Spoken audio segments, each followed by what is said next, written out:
Ya, Assalamualaikum warahmatullahi wabarakatuh. Bismillahirrahmanirrahim. Alhamdulillahirabbil alamin wassalatu wassalamu ala asyrafil anbiya wal mursalin wa ala alihi washabbihi ajmain. Jadi yang dikasihi TPJ PAS Pahang, saudara YB Anda Surah Rabu dan seterusnya semua jawatankuasa harian pada Perhubungan PAS Negeri Pahang. Dan begitu juga Tuan Zamri, Tuan Zamri sebelah saya ni selaku pengurusi Luham ataupun pengurusi Lajnah Undang-Undang PAS Negeri Pahang.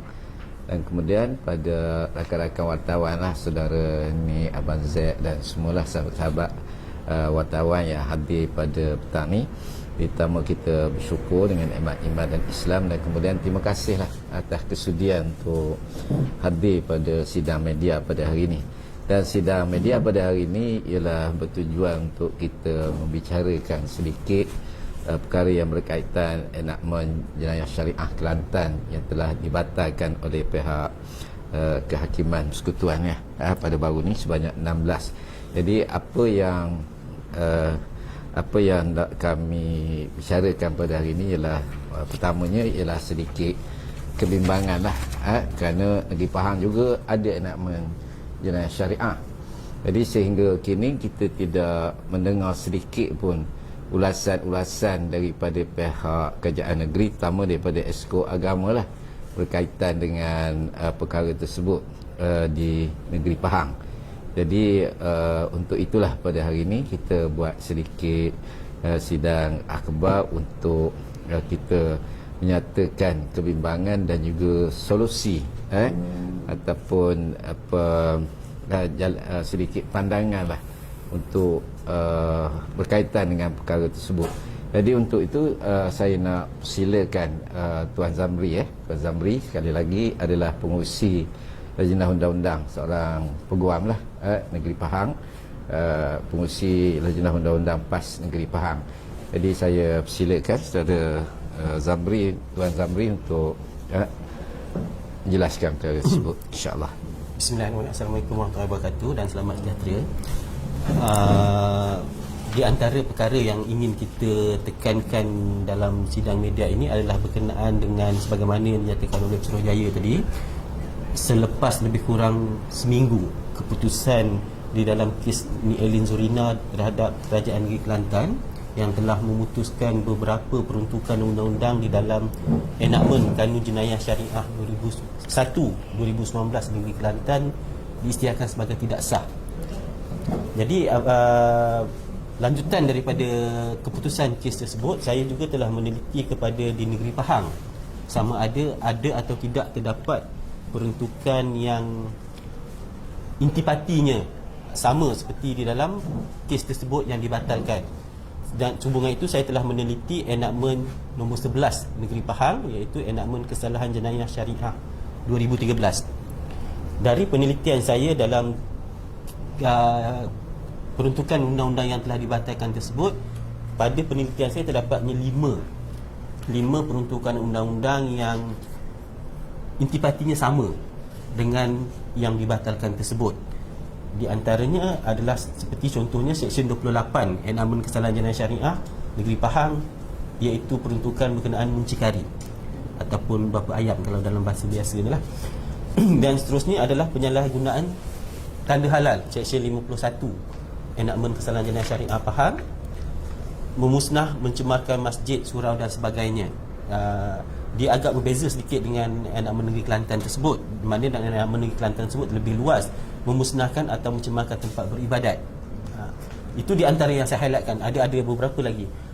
Dan ada juga saya dapati daripada keputusan kes tersebut agak positif untuk dalam enakmen kesalahan jenayah syariah Negeri Pahang, seperti Seksyen 26 berkenaan perjudian, di mana peruntukan yang diisytiharkan sah di dalam kes tersebut, iaitu Seksyen 37 Subseksyen 1A enakmen Kanun Jenayah Syariah Kelantan, yang sama ataupun intipatinya sama dengan Seksyen 26 enakmen kesalahan jenayah syariah Negeri Pahang.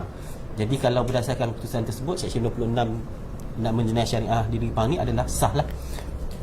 Jadi sehubungan itu, setelah seminggu berlalu, kalau Ini penelitian saya. Mungkin kalau orang lain ada lebih lagi peruntukan yang ada persamaannya. Jadi kita tidak, sebagaimana yang dinyatakan oleh Tuan Suruhjaya tadi, tidak ada mendengar apa respon ataupun tindak balas daripada kerajaan negeri, sama ada ingin mengkaji ke peruntukan undang-undang yang sedia ada di dalam enakmen kita ni. Jika ingin mengkaji, apakah tindakannya? Seperti biasanya kalau di peringkat persekutuan kita ada mendengar ditubuhkan jawatan kuasa, tapi maaflah sekali saya cakap, di peringkat persekutuan pun dinyatakan ditubuhkan jawatan kuasa, tapi tak dinyatakan had masa untuk jawatan kuasa itu memberikan keputusan. Jadi di Negeri Pahang ni kalau boleh kita minta untuk ditubuhkan satu jawatan kuasa dan diberikan had masa untuk jawatan kuasa ni memaklumkan apakah saranan-saranan oleh pihak jawatan kuasa berhubung peruntukan-peruntukan tersebut, dan jika perlu, adakah perlunya dia ditinda untuk penambahbaikan supaya tidak berlaku kejadian mencabar peruntukan undang-undang di Negeri Pahang pula lah. Sebab seperti yang kita tahu, walaupun peruntukan itu di Negeri Kelantan, tapi bila berada di negeri lain, kalau tak salah saya, Setiausaha Agung PAS ada menyatakan sebaik saja keputusan tersebut, negeri-negeri lain juga berpotensi untuk dicabar peruntukannya. Jadi sebelum peruntukan itu dicabar, kita bagi pihak rakyat Negeri Pahang ni menggesa supaya kerajaan negeri cepat bertindaklah supaya tidak berlakunya kejadian tersebut di Negeri Pahang ni. Jadi saya percaya itu je intipati. Mungkin saya mengalu-alukan soalan daripada rakan-rakan media. So apa kesannya kepada masyarakat bila perkara ini berlaku? Cabaran kepada undang-undang syariah di Pahang dicabar, apa kesannya kepada masyarakat umum? Okey, dia dari segi peruntukan, mana-mana undang-undang apabila dicabar, dia ada pro dan kontra lah. Ada pihak yang bergembira lah dengan peruntukan undang-undang yang disiarkan tidak sah tu. Ada pihak yang tidak bergembira. Jadi kalau saya sebagai seorang pengamal undang-undang, saya melihat apabila suatu undang-undang itu dicabar, dia merujuk satu keadaan, walaupun proses pencabaran itu dibenarkan ada prosedur undang-undang, tetapi perlunya satu tindakan segera dari pihak penggubal undang-undang untuk legalize ataupun untuk mensahkan perkara tersebut. Saya pernah teringat dalam pada tahun 1988 kalau tak salah saya, satu ketika dulu apabila Perlembagaan Persekutuan diisytiharkan tidak sah, Parlimen ketika itu dengan cepat, maknanya kalau tak salah saya beberapa bulan, sidang Parlimen berikutnya telah digubal undang-undang yang bersifat retrospektif ketika itu, dalam berikutan satu kes yang diisytiharkan oleh Mahkamah Persekutuan. Jadi kita berharap kerajaan Negeri Pahang pun untuk sidang akan datang, kalau boleh sebelum sidang akan datang tu dah ada dah ada jawatan kuasa, dah ada keputusan jawatan kuasa untuk dibawa kepada adun-adun supaya dibahaskan dalam Dewan Undangan Negeri. Saya kata itulah yang ditunggu oleh rakyat Negeri Pahang lah. Dan macam di pick-up PAS sendiri dalam masa terdekat ni mungkin akan ada grup MB atau pihak-pihak kerajaan negeri untuk mengusulkan perkara.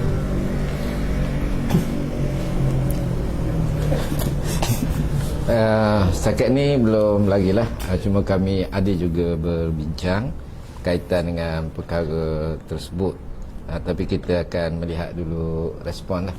Respon sama ada mereka bersetuju ataupun tidak bersetuju. Cuma setakat ni kami tak hantar lagi lah surat untuk persetujuan tersebut. Jadi setakat ni belum lagi, dan bukan setakat kerajaan negeri Pahang saja. Kami pun ada bincang sehingga untuk menghadap Yang Maha Mulia Sultan lah, untuk menyatakan sedikit sebanyak kebimbangan dan juga cadangan-cadangan daripada pihak kami. Sebab bila dah berlaku sebagaimana yang di Kelantan tu, dan saya melihat pun apa yang berlaku tu pun kita dalam keadaan tidak begitu bersedia sangat kan daripada awal, disebabkan kerana bagi kami dia adalah satu perkara yang mengejut lah kan? Jadi bila dah berlaku begitu, jadi kita tak nak lah kalau Negeri Pahang ni jangan berlaku begitu dalam situasi yang sangat mengejut. Dan apa yang paling penting ialah kalau berlakunya pindaan enactment tersebut, saya kira rakyat mesti faham terhadap perkara tersebut. Ini memang kita tak faham lah, kita faham selepas daripada lepas daripada berlaku barulah kita mencari faham.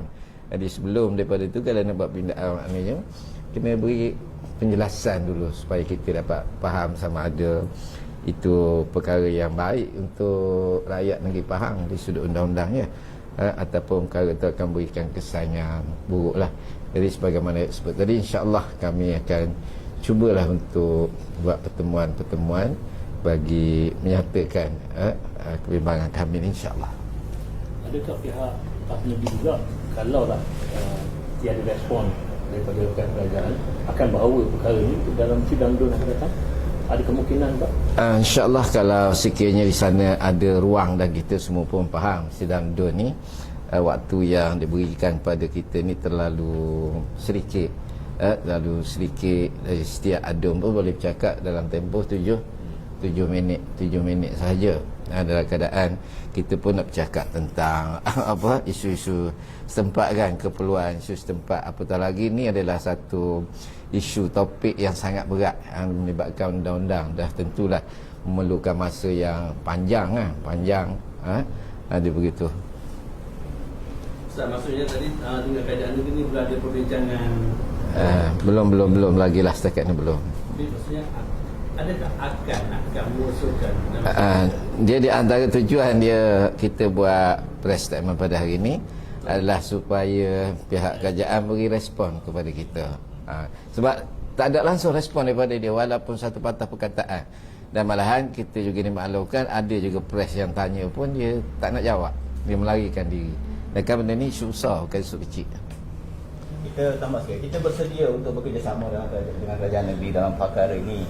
Kiranya diminta untuk sama-sama pandangan atau sama-sama terlibat dalam jawatan kuasa, kita bersedia untuk menghantar kita punya wakil yang mungkin ada pengetahuan tentang perkara ini untuk membantu, kerana ini adalah urusan awam, urusan orang Islam terutama sekali, urusan awam yang perlukan semua pihak tanpa melihat kepada parti. Ini bukan soal parti, bukan wakaf ni punya isu ni, ini isu negeri, Isu rakyat. dan isu rakyat. So dia perlu terlibat. Kalau kita haraplah kerajaan negeri bersikap terbuka di dalam menangani perkara ini segera dan terbuka, libatkan semua pihak yang ada pengetahuan dan juga ada kepentingan supaya perkara ini dapat diselesaikan dengan segera. Implikasi dia kalau terlalu lama atau lambat untuk nak bertindak, dia akan memberi kesan kepada perjalanan kes-kes yang sedang berjalan. Adakah ianya masih akan diteruskan atau akan ditunda ataupun ditangguhkan? Dan sekiranya kes-kes yang diputuskan selepas ini dicabar di peringkat persekutuan, ianya akan memberi kesan juga kepada rakyat secara keseluruhan. Maka secara tidak langsung dia perlukan tindakan yang segera. Benda ni urgent, tidak boleh kita berlengah atau menunggu dan sebagainya. Perkara ini akan memberi pandangan negatif tak pada pihak, pada golongan non-Muslim terutama? Dia persepsi itu saya setiap orang dia ada persepsi masing-masing. Saya tak pastilah setakat ni. Kalau kita tengok non-Muslim tidak ada memberikan apa-apa komen. Sepatut itulah yang perlu dilakukan di dalam negara kita demokrasi mengamalkan kebebasan beragama. Maknanya urusan agama Islam ni adalah untuk umat Islam. Jadi saya rasa kita tak perlulah tanya pasal non-Muslim apa, sebab setakat ni saya percaya mereka pun, kita dalam negara majmuk yang baik, mereka pun tidak membangkitkan perkara ini. Jadi kita selesaikan di peringkat secara administratif. Tambahan pula, enakman jenayah syariah ni dia tidak melibatkan orang bukan Islam kan, orang bukan Islam. Jadi dalam erti kata lain, makna mereka tak perlu campur pun, sebab tak melibatkan mereka kan. Cuma yang kita bimbangnya adanya ahli-ahli politik liar ataupun orang yang berkepentingan yang bertujuan untuk menampakkan bahawa isu enakman jenayah syariah ni sebagai satu isu perkauman dan sebagainya yang kita bimbangkan. Sebab tu kita nak bincang perkara ni kalau boleh dengan pihak yang bertepatan supaya dia dapat diselesaikan secara harmoni lah kan. Jadi tidak menampaklah bahawa Islam tu resi lah sebagainya dan sebagainya gitu. Saya ingin tambah sikit. Sebenarnya yang peruntukan sebagaimana dinyatakan juga di dalam alasan penghakiman kes Nick Allen tersebut, peruntukan yang dicabar ini adalah di bawah kesalahan di bawah takzir. Dia bukannya hudud ataupun kisos lah. Jadi takzir ni dia di antaranya dia adalah kepada pemerintah. Sebab itulah di dalam sini kita mengambil pendekatan untuk memberi saranan kepada pemerintah, dan juga kita menawarkan kalau mereka nak memanggil kita pun untuk masuk dalam jawatankuasa ke atau apa-apa, kita bersedia. Sebagai rakyat kita bersedia untuk memberikan apa-apa sumbangan. Kita tak tunggu bila kita di kerajaan baru kita nak bagi idea. Sekarang pun kita boleh bagi idea lah kalau dipanggil lah. Jadi kalau kita tengok apa yang berlaku semasa kes Iki Putra sedang berjalan, jadi pihak pengurusi MKI Sultan Selangor sudah mensarankan perkara ini, menimbulkan perkara ini, dan ikut daripada itu pihak kerajaan Persekutuan menimbulkan satu jawatankuasa. Mungkinkah jawatankuasa ini ditunggu oleh pihak kerajaan negeri untuk kolaborasi sedikit untuk mendengar apa benda nasihat kepada mereka? Tapi mungkin lambat ke? Macam mana pandangan pihak PAS? Dia untuk setiap jawatankuasa untuk setiap negeri dia boleh tubuhkan untuk di peringkat dia sendiri. Sebab peruntukan yang nak dikaji ni adalah peruntukan undang-undang negeri. Di peringkat persekutuan tu dia mungkin untuk dari segi penyelarasan, tapi dia input daripada negeri itu perlu juga. Sebab kalau tak datang daripada negeri, mana kerajaan persekutuan nak dapat sumber-sumber tu. Jadi di peringkat negeri yang perlu digerakkan, saya percaya lebih efektifnya ataupun lebih agresifnya di peringkat negeri. Sepatutnya kalau kita lah yang meminta, dengan cepat kita terus akan tubuhkan jawatankuasa. Perkara ni kalau sudah dibuat perubahan ataupun penambahbaikan, endorsement tu daripada Tuanku sendiri kan, baru dah dapat dilaksanakan kan. Dia proses undang-undang ni dia panjang. Dia maknanya proses menggubal undang-undang ni, kalau saya nak cerita tu dia agak panjang, tapi saya ringkaskan. Dia sebenarnya dia ada cadangan daripada pihak penasihat undang-undang negeri, dan untuk sesuatu enactment dia daripada pihak pemerintah, iaitu kerajaan. Jika mereka ingin mengubah suatu undang-undang, mereka akan mengesyorkan. Jadi penasihat undang-undang negeri yang akan mendraft dan sebagainya, kemudian dia akan dihantar untuk semakkan ke Jabatan Pegawai Negara, kemudian dibawa ke Mesyuarat Exco. Jadi kemudian barulah dibawa ke Dewan Undang Negeri untuk diluluskan. Jadi kita mengamalkan sistem raja berperlembagaan ni di pihak Tuanku. Dia hanya bertindak sebagai administratif lah untuk meluluskan sebagai sebarang undang-undang. Tapi kalau melibatkan agama Islam seperti ini, sebab selaku ketua agama Islam, pandangan daripada Tuanku juga sepatutnya diambil kira lah. Sebab itulah saya percaya dalam kerajaan negeri Selangor tu, Sultan Selangor bersuara, kerana sebagai ketua agama negeri dia berhak buat demikian lah. Jadi pendirian PAS pada kali ini adalah meminta kerajaan negeri lebih bertindak segera tentang perkara ini, ambil tindakan itu. Ya. Okey. Ada isu lain boleh silakan. Mungkin ulang lagi sekali yang itu bagi kuat sikit. Buat segera. Jadi dengan penjelasan yang telah diberikan tadi, jadi apa yang kami harapkan, pihak PAS Pahang mengharapkan supaya pihak kerajaan negeri tubuhkan jawatan kuasa dengan seberapa segera berkaitan dengan perkara ini, untuk mereka pertama buat kajian, yang keduanya mengadakan solusi terhadap perkara ini, supaya perkara yang sama ni dia tidak berlaku di negeri Pahang. Kami tak ada masalah kalau berlaku pindaan tu, asalkan pindaan tu bertepatan dan juga bersesuaianlah dengan rakyat. Tapi sebagaimana yang disebutkan tadi, bahawa ianya berlaku dalam keadaan tiada pengetahuan daripada pihak rakyat kan. Tiba-tiba perkara itu berlaku secara begitu saja. Jadi kita mengharapkan supaya pihak kerajaan negeri segera tubuhkan jawatankuasa untuk perkara ini, dan kita mengharapkan juga supaya mereka juga mengeluarkan satu statement lah, penjelasan yang tegas, yang pastinya kita mengharapkan satu penegasan supaya enactment jenayah syariah di negeri Pahang ni terpelihara, insya-Allah. Maknanya saya boleh cakap sehingga sekarang ni pihak Tuan, tetapi ada 5 enactment yang kita dapati lah. Mungkin lebih lagi. Ya. 5 tu berkaitan dengan 16 tu saja. sedikit segitulah. Kurang-kurangnya. Ya. Ada isu lain silakan. Ini isu bebas. Dan wabi-wabi lain silakan kalau ada apa berkaitan dengan isu kerajaan negeri dan sebagainya. Berapa ni ya? Berapa Kalau ni? lain kalau pukul 10 pukul 11 ada jadi. Ya, kalau ada petang. Kalau kita bawa esok lah. Ada apa? Tanya apa ini? Okey. Ya, tak ada. Ada okey. Buat ini dulu, buat ini dulu. Ini pun dah banyak. Jadi tak ada, kami pun tak payah mikir jawab.